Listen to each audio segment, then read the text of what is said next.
Thank you guys so much for the recent support on the channel and your continued patience with me as I continue working on my studio space. My buddy helped me put together the shelf that you see behind me. I'm still working on kind of creating some other things for this space. I want to get back into gaming. I want to get a lot of other things going, but thank you for your patience. And today we're going to talk about 4 do's and 4 don'ts. So these are the do's and don'ts of meeting someone with a disability, with emphasis on my personal experience. This script kind of hops around between saying me and saying we. And I don't speak for disabled people, but I have a lot of experience working actually now every day and obviously living with a disability and working with those that are disabled. These are kind of some general things, and you might say, why not, round this up and have a beautiful list of 5 things? I have plenty to say with 4. And so again, these are my experiences through my lens. Without further ado, let's get into 4 do's and don'ts when you meet someone with a disability. The way this is going to work is I will first give you the don't, and then I will give you the do. So the don't, don't do this, instead do this. If you've ever done one of those icebreakers for like your job or something, there's one called instead of try. So, instead of screaming at somebody, try confronting them in a quieter space and time where it's more appropriate, right? So that's how this is gonna work. Without further ado, let's hop in. The first don't is don't assume. Everybody makes judgments whether we want to admit it or not, but around disability specifically, this is especially dangerous for forming and maintaining positive, productive, trustful, and meaningful relationships. Whether it's someone's limitations, mobility, or cognitive function, their ability to understand social situations, if you assume and then act on your understanding first, you destroy the bridge before it's built. When you assume, you remove our ability and our power to teach you. You strip us of the ability to speak for ourselves before we've even opened our mouths. I think you get the idea. Instead of assuming, here's our first do. Do. Try to understand that disability exists on a spectrum wider than you might think, and we may not, and likely will not be your definition of the disability you see, and most certainly of the disability that you don't or can't see. When it comes to meeting or getting to know a disabled person, do your best to come at it with an open mind, understanding that you might be wrong about us and we might be wrong about you. It takes a willingness to be wrong, to be accountable, and to be open for a relationship and for things to be different than you may expect for this to work. But this is especially true when you're talking about disability, because disabled people are often more vulnerable out of necessity due to the help or extra support or care that they may need from others. So we're often really open about our experiences or talking about it, but that doesn't mean that we're obligated to share that with you. That information comes from trust, if it comes at all. And honestly, that's kind of the first step to getting to know someone. So how can you do all of this? Like, what does this actually mean? You can do this by checking yourself before you have your first interaction with a disabled person. Put your assumptions aside and meet us where we are, and we'll do the same thing. And then here's our second don't. Don't number 2 is don't dehumanize. Soapbox time. I am a person with complexity, flaws, emotions, goals, problems, and dreams. I'm not here for your entertainment by existing. I don't wake up to be what you want me to be. Don't make me less than a human because it's more comfortable for you to see me as a miracle, see me as someone or something to be cared for or cured. I am a human being person. Please treat me as such. Don't dumb down your words or talk slower because your definition of disability comes from a viral video or Hollywood. If you wouldn't talk like that to a coworker, to a partner, to a friend, or someone on the street, just don't do it. Pretty easy. Our second do, as a response to that, do. Talk to me like you would talk to literally anybody else. Let's talk sports, the weather, my job, my hobbies, your interests, your life, your day. Let's discuss that crazy thing that just happened at lunch or on the news. Literally anything except my disability 24/7. I already live it literally all the time, and I don't need it to be the thing that takes up our entire relationship, because it's happened to me a lot, both personally and professionally. I have me to do those things with all the time because I'm me. So all I'm saying is be reasonable and treat disabled people like we're people. It sounds like common sense, but it is so far from for so many people. Just try, please. To be, this is kind of a subsection of this. Stop, listen to understand. Truly take the time to get to know us. Honestly, it's really that simple, or it should be and it could be, but it starts with seeing me as a human first. The rest will come with time. All right, don't. Number 3. This is a hard one. Infantilize. Please do not do this. Don't treat me like a child. I am not a child. Don't give me a sing-song voice or a slower tone. Don't talk about me in front of me. And good God, don't talk to someone I'm with and ask about my preferences or decisions, my order at a restaurant, or how I'm feeling. Don't make decisions for me without my input and my direct consent.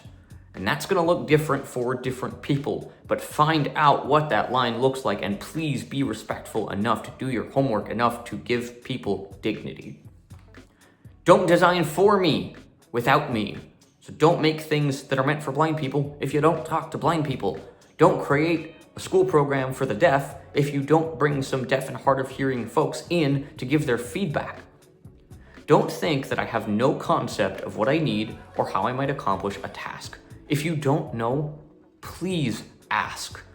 The worst thing that you can do is kind of connecting back to number 1 is assuming and then operating on that assumption. So creating something maybe well-intentioned, but if you do this without me, then you don't have my input. And then if something doesn't work, you're gonna feel maybe a little bit affronted when all that work that you did gets, thrown out the window because it doesn't work, okay? So that's kind of that piece, right? Please just include us, okay? Let's see, I'm here. I have contributions to make to the world, please, which you would know if you just gave me a chance to speak for myself, ask questions, be engaging. Please, again, this sounds like basic decency, but you would be surprised. I wouldn't, but that's because I live all of this all the time, but how rare this really is in people. So if you do this, you're gonna be doing better. So, do what? Do number 3, consult, design, and collaborate with us. Who better to have knowledge on our disability than those of us who live this reality every single day? If you do this right, follow the other things that I'm talking about today, these other do's and don'ts, most of us are more than willing to work with you. We have to be collaborative though. We have to work together, and that starts by taking initiative, by challenging your own understanding of disability. Ask us questions, genuinely include us, make sure that we have access to the means to make informed decisions for ourselves. Every disability is different. It looks different. It sounds different. It feels different. It is different. So answers are specific.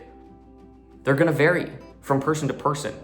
8 blind people are going to have 8 different ways that they do one thing, right? 8 people with cerebral palsy are going to have 8 different ways that they go and use, what they need to figure out their solutions to problems that I, might not really think about. So just ask, okay? So for me specifically, I'm gonna lay out some of these. So things that are helpful to me, both personally and professionally, are things such as read paperwork for me, right? If I have to sign something, please telling me what I'm signing. So, hey, this is your compliance form from the training that we just did.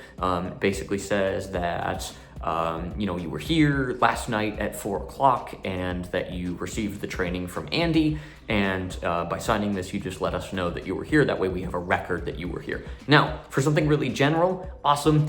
For legal paperwork, I prefer to have someone that reads me the document so that I can make, again, the legally informed decision to sign as appropriate, or ask for that document to be provided to me in an accessible format. So tangent aside, number 3 for me, describe fun things. You'd be surprised how many people treat working with a blind person as a job. And it's there is a man on the stage and he is walking on with his suit. And it's I don't know, maybe tell us something funny about him or about what happened, okay? If something visual happens or catches your attention, please include me, genuinely include me, even if it's funny or dumb or slightly embarrassing. Everyone else got to watch, I don't know, that actor make a mistake or whatever it is. And I don't mean describe every embarrassing detail, but when something happens that's significant, point it out so that I can feel just as included in an experience as other people.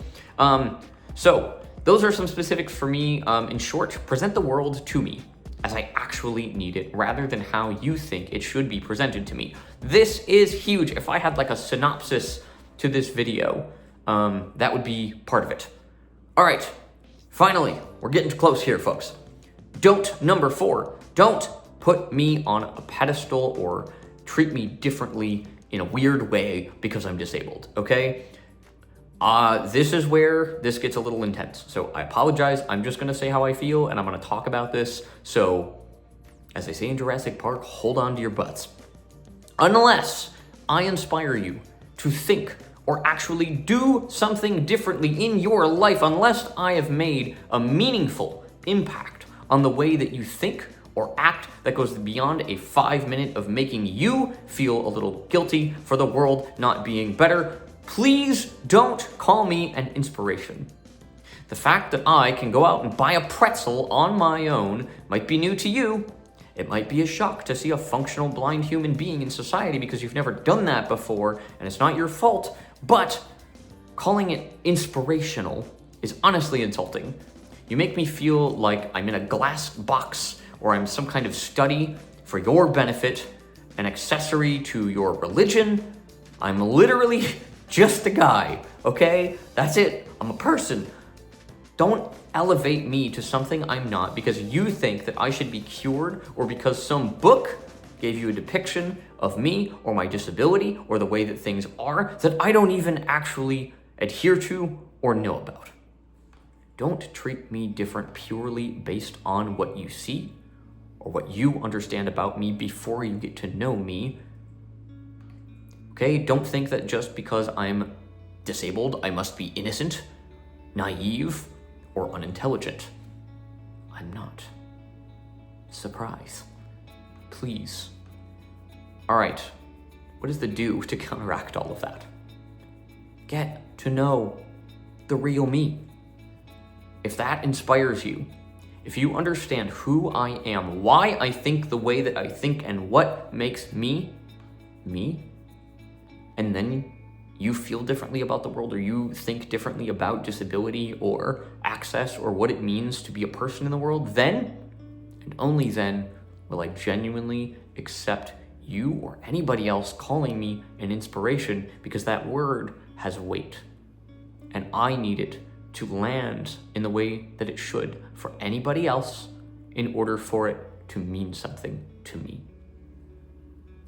If I teach you something that helps you understand others, if anything I do or say genuinely moves you to think, act, or see the world differently and influences the way that you live in it, well, first, that'd be kind of cool, and I don't expect to accomplish this.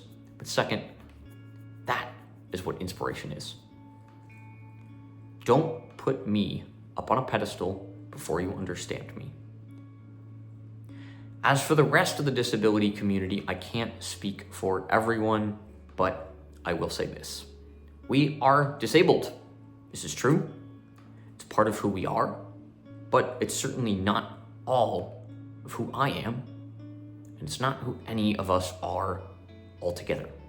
If and when you truly understand this, and you approach us as human being people persons, things get a hell of a lot easier for both of us in a hurry. 4B, last section here. The point of all of this is just to treat people like we're people. Disabled or not, honestly, but I'm talking and being animated about this because I have experienced the don'ts a whole lot more than I've experienced the do's. People with disabilities are people. We are. And I'm really getting tired of the internet parading disability as a cute story written for the wrong reasons, misinformation leading to kids with disabilities struggling and being left out of school events or society, and then dating, and then jobs. It's exhausting. I've lived it. I'm tired of it. It's not the world I want to live in every day. Let's be better, okay? Thank you.